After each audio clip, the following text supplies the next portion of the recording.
Hello বন্ধুরা, তোমরা কেমন আছো? আশা করি সকলে অনেক ভালো আছো। তোমাদের ভালোবাসায় আমরাও ভালো আছি। আজকে একটু সকালবেলা ঘুম থেকে উঠবো বলে রাতে অ্যালার্ম দিয়ে রেখেছিলাম 5:30টার দিকে, কিন্তু 5:30টার দিকে আমার তো অ্যালার্ম বেজেই যাচ্ছে, আমি বারে বারে বন্ধ করতেই আছি। এখন বাজে 6:30। উঠে বাইরে হাঁটছি, তাও অনেকটাই লোকজন হয়ে গেছে রাস্তাতে। হাঁটাহাঁটি করার পর পাশে একটা মাঠের মতো আছে, ছোট মাঠ, ওখানে এসেই আমি ব্রাশটা করছি। তারপর আর কি লেগে পড়লাম সংসারের কাজে।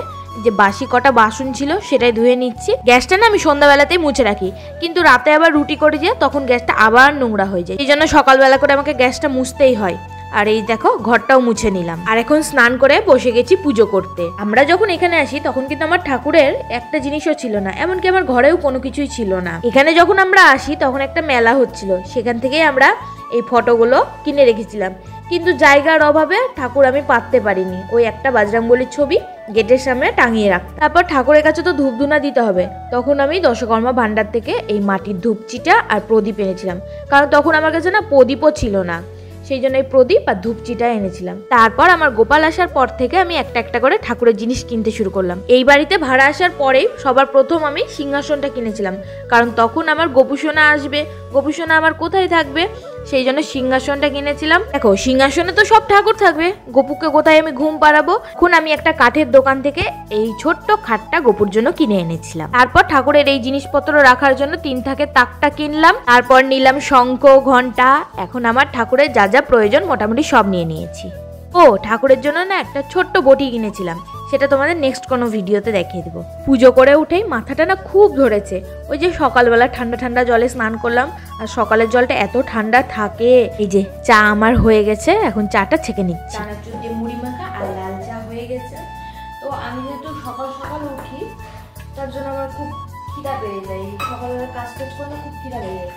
তোমাদের দাদা ভাই উঠতে উঠতে বেলা 11টা থেকে 12টা বেজে যায়, তো ততক্ষণে আমার ভাত তরকারি মোটামুটি হয়ে যায়। তখন আর চা মুড়ি খেয়ে না ভাত খাওয়া যায় না, তার জন্য আমি আজকে একটু সকাল সকাল নিয়ে নিলাম। আর আমার মাথাটাও প্রচণ্ড ব্যথা করছে, যার জন্য লাল চাটা একটু আদা দিয়ে কড়া করে করলাম। আর তোমাদের দাদা ভাইয়ের জন্য কালকে রাত্রে পরোটা করেছিলাম, সেটা আছে, ও উঠলে গেলে লাল চা আর পরোটাটা দিয়ে দেবো। তো চলো এখন আমি মুড়ি আর লাল চাটা খেয়ে নিই। চা মুড়ি খেয়ে আমার এত ঠান্ডা লেগেছে, চাদর মুড়ি দিয়ে বসেছিলাম কিছুক্ষণ।